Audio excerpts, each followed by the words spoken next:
খুব কম সময়ে ঘরোয়া মশলায় চুলায় কিভাবে তান্দুরি চিকেন করলাম সেটাই আজকে আপনাদের সাথে শেয়ার করব। হ্যালো এভরিওয়ান, আসসালামু আলাইকুম। কেমন আছেন সবাই? আশা করি অনেক ভালো আছেন। আলহামদুলিল্লাহ, আমিও অনেক ভালো আছি। এখানে আমি একটা মুরগির রানের অংশ 2 পিস বড় করে কেটে নিয়েছি। মাংসগুলো ভালোভাবে ধুয়ে ছুরি দিয়ে অল্প অল্প করে কেটে নিয়েছি যাতে মশলাগুলো ভালোভাবে ভেতরে ঢুকে যায়।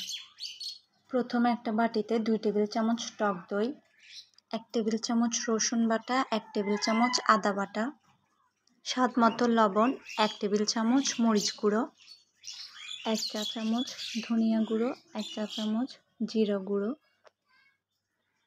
হাফ চা চামচ হলুদ গুঁড়ো, 1 চা চামচ শাহি গরম মশলা। শাহি গরম মশলার একটা রেসিপি আমার পেজে অলরেডি দেওয়া আছে, আপনারা চাইলে দেখে নিতে পারেন। এখন দিয়ে দিব 1 টেবিল চামচ সয়া সস, 1 টেবিল চামচ লেবুর রস, 1 টেবিল চামচ টমেটো সস, 2 টেবিল চামচ সরিষার তেল। এখানে সরিষার তেল দেওয়ার ভিডিওটা স্কিপ হয়ে গেছে, আপনারা দিয়ে নেবেন। আপনারা অবশ্যই চেষ্টা করবেন সরিষার তেলটা দেওয়ার। এরপর সব কিছু খুব ভালোভাবে হাত দিয়ে মাখিয়ে নিব।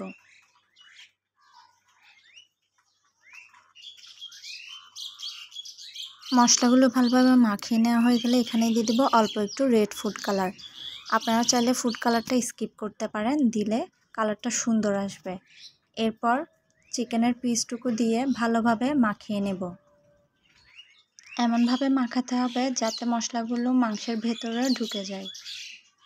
মশলা মাখানো হয়ে গেলে কমপক্ষে 1 থেকে 1.5 ঘন্টা আপনারা চেষ্টা করবেন ম্যারিনেট করে রেস্টে রেখে দিতে। কিন্তু আমার কাছে সময় কম ছিল দেখে আমি মাত্র 15 মিনিটই ম্যারিনেট করে রেখেছিলাম। একটি গ্রিল প্যান বসিয়ে দেব। গ্রিল প্যানটা গরম হয়ে এলে এখানে 2 টেবিল চামচ সয়াবিন তেল দিব।